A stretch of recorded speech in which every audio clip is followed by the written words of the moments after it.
طالبان کی حکومت میں قیدیوں کے ساتھ سلوک ہمیشہ سے موضوع بحث رہا ہے۔ حالیہ دنوں افغانستان میں 70 سال سے زائد عمر کے برطانوی جوڑے پیٹر اور باربی رینالڈز کی گرفتاری نے دنیا میں تشویش کی لہر دوڑا دی ہے۔ یہ جوڑا 18 سال سے افغانستان میں تربیتی، رفاہی اور فلاحی منصوبے چلا رہا تھا۔ ان کا مقصد ماؤں اور بچوں کی مدد کرنا تھا۔ مغربی میڈیا کے مطابق طالبان نے انہیں اچانک گرفتار کر لیا۔ اب وہ انتہائی سخت حالات میں قید ہیں۔ یہ معاملہ اس وقت مزید پیچیدہ ہو جاتا ہے جب اسے ایک اور مشہور کیس ایون ریڈلی کی گرفتاری کے تناظر میں دیکھا جاتا ہے۔ ایون ریڈلی ایک برطانوی صحافی تھیں۔ 2001 میں طالبان کے ہاتھوں قید ہوئیں۔ اس وقت طالبان کی حکومت کا بین الاقوامی تشخص سخت گیر اور جابرانہ تھا، لیکن ریڈلی کو ان کی قید کے دوران غیر متوقع طور پر عزت و احترام سے نوازا گیا۔ بہت عزت دی گئی، بہت احترام دیا گیا۔ یہ ان دنوں کا واقعہ ہے جب امریکہ افغانستان پر 9/11 کے بعد حملے کی تیاری کر رہا تھا۔ ایون ریڈلی اپنی شناخت چھپا کر گلے میں کیمرہ ڈالے کھچر پر سوار ایک گائیڈ کی معیت میں سفر کر رہی تھیں۔ خچر بدکا بھاگا اور ریڈلی کی اصل شناخت اور شخصیت آشکار ہو گئی۔ طالبان نے گرفتاری کے بعد انہیں ذہنی یا جسمانی تشدد کا نشانہ نہیں بنایا۔ اسلامی قوانین کے مطابق ان کے ساتھ نرم رویہ رکھا گیا۔ اس تجربے سے ریڈلی کو اتنا متاثر کیا کہ بعد میں انہوں نے اسلام قبول کر لیا۔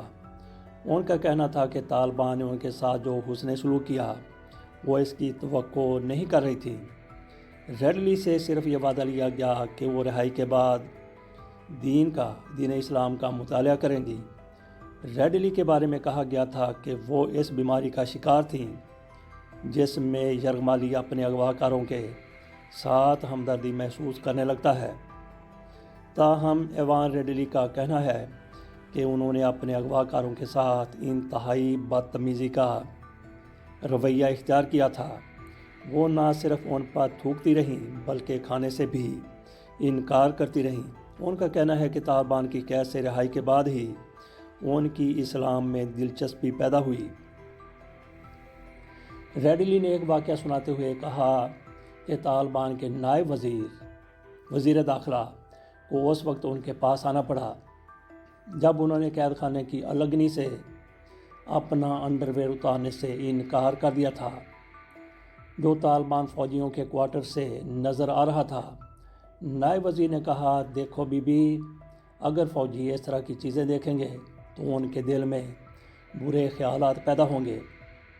ریڈلی نے حیرانی کا اظہار کرتے ہوئے کہا، افغانستان پر دنیا کا امیر ترین اور طاقتور ترین ملک کئی ممالک کو ساتھ ملا کے حملہ کرنے والا تھا اور وہ میرے انڈرویئر سے پریشان تھے۔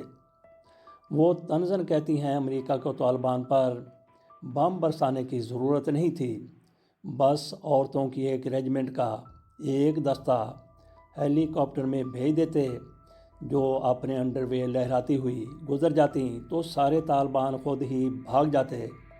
نہ صرف طالبان کی حکومت کے دوران بلکہ جب وہ امریکہ کے ساتھ برسر پیکار تھے، ان کا اقتدار ختم ہو چکا تھا۔ وہ امریکہ کے مقابلے کے لیے پہاڑوں پر جا چڑھے تھے۔ اس دوران بھی ان کا قیدیوں کے ساتھ سلوک بین الاقوامی قوانین ہی کے مطابق نہیں بلکہ اس سے کہیں بڑھ کر مثالی تھا۔ اکتوبر 2017 میں پاک فوج نے امریکہ کی طرف سے فراہم کردہ انٹیلیجنس پر قرم ایجنسی میں کارروائی کر کے 5 غیر ملکیوں کو بازیاب کروایا تھا۔ ان کو افغانستان سے قرم ایجنسی منتقل کیا جا رہا تھا۔ کینیڈین شہری جوشوا بوئلے اور ان کی امریکی بیوی کیٹلان کولمن کو 2012 میں افغانستان سے اغوا کیا گیا تھا۔ امریکی خفیہ ادارے ایک عرصہ سے ان کی تلاش میں تھے مگر ناکامی سے دوچار ہوئے۔ جوشوا کے والدین نے پاک فوج کا شکریہ ادا کیا۔ یہ بہت بڑی خبر تھی، اتنی بڑی خبر کہ اس پر صدر ٹرمپ بھی جھوم اٹھے تھے۔ اب کے بار پھر صدر ٹرمپ امریکہ کے صدر ہیں۔ ان دنوں بھی 2017 میں یہ امریکہ کے صدر تھے۔ اس خبر کا حیران کن پہلو یہ تھا کہ اس جوڑے کے ہاں قید کے دوران 3 بچے پیدا ہوئے، 5 and 2۔ یہ میاں بیوی جوڑا یعنی 2 اغوا ہوئے تھے، لیکن جب بازیاب کیے گئے تو ان کی تعداد 2 سے 3، 4 اور 5 ہو چکی تھی۔ اغوا بذات خود ایک جرم ہے۔ اس کی نہ صرف یہ کہ حوصلہ افزائی نہیں کی جا سکتی بلکہ قطعی طور پر حمایت بھی نہیں کی جا سکتی۔ افغان طالبان اپنے وطن پر غیر ملکی قبضے کے خلاف برسر پیکار تھے۔ ان کی امریکہ، افغانستان انتظامیہ، اشرف غنی جیسے لوگ اور امریکی اتحادیوں کے ساتھ کھلی جنگ تھی۔ دونوں ایک دوسرے کے مفاد کو نقصان پہنچانے کے لیے کسی بھی حد تک چلے جاتے۔ ایسے اغوا کی، ایسی وارداتوں کی حوصلہ افزائی تو کیا حمایت بھی نہیں کی جا سکتی، مگر اس کے بعد اغوا کاروں کے مغویان سے حسن سلوک پر نظر ہونی چاہیے۔ امریکی تو طالبان کو بم اور گولی سے اڑا دیتے تھے۔ ایوان ریڈلی کو تب طالبان حکومت کے دوران گرفتار کیا گیا، مگر اب طالبان بکھرے ہوئے تھے۔ ریڈلی 10 دن قید میں رہیں۔